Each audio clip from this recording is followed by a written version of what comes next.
Ke informasi selanjutnya, pemirsa Pengadilan Negeri Denpasar kembali menggelar sidang kasus dugaan pemalsuan akta autentik dengan terdakwa Yuri Pranatomo.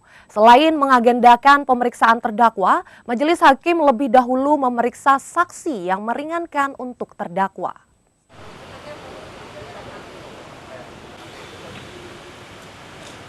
Terdakwa kasus dugaan pemalsuan akte autentik Yuri Pranatomo menghadirkan dua saksi untuk meringankan hukumannya.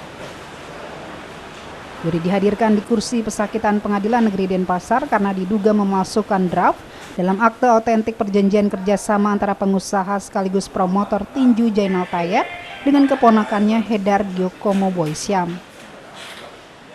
Akibat ulah terdakwa, Hedar mengaku merugi hingga 21 miliar rupiah.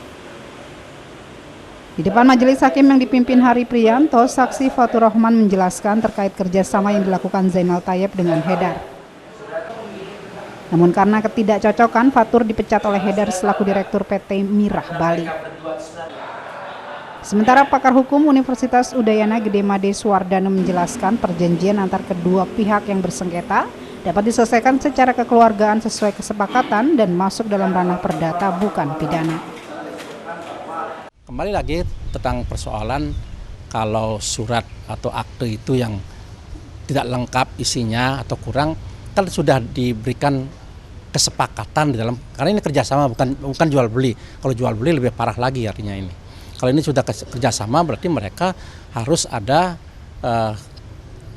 istilahnya satu ketentuan atau salah satu pasal menyebutkan bila terjadi hal-hal yang tidak tertuang di dalam ini masih bisa diselesaikan melalui musyawarah, kerjasama.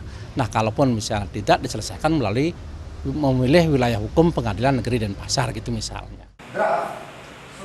Di sisi lain, dalam agenda pemeriksaan terdakwa, Yuri dicecar jaksa dan majelis hakim terkait draft perjanjian nomor 33 yang dibuat dan disodorkan ke notaris.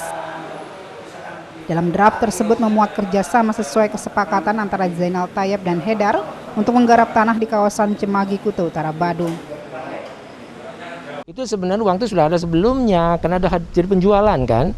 Kemudian diformalisasi, dibayarlah di situ dari uang-uang pembelian oleh pembeli. Pembeli kan membeli unit-unit, ada 41 unit yang terjual 34 unit. Nah, 34 unit kalau dihitung-hitung dari harga sekian sebenarnya sudah melampaui 61 miliar itu kan. Nah, itu yang dipakai untuk pembayaran hasil penjualan. Sebenarnya keuntungannya kan harus dibagi, nah, itu yang tidak terjadi. Sebelumnya, Hedar melaporkan Yuri ke Polres Badung karena dugaan kasus pemalsuan akte autentik. Dalam perkembangannya, Hedar juga melaporkan pamannya sendiri Zainal Tayeb yang membuat rugi hingga 21 miliar rupiah. Zainal dituding melakukan pemalsuan surat akte autentik karena luas tanah yang tertera dalam draft 13.700 meter persegi tidak sesuai dengan fakta di lapangan yang lebih dari 8.000 meter persegi. Dari Denpasar, tim liputan iNews melaporkan.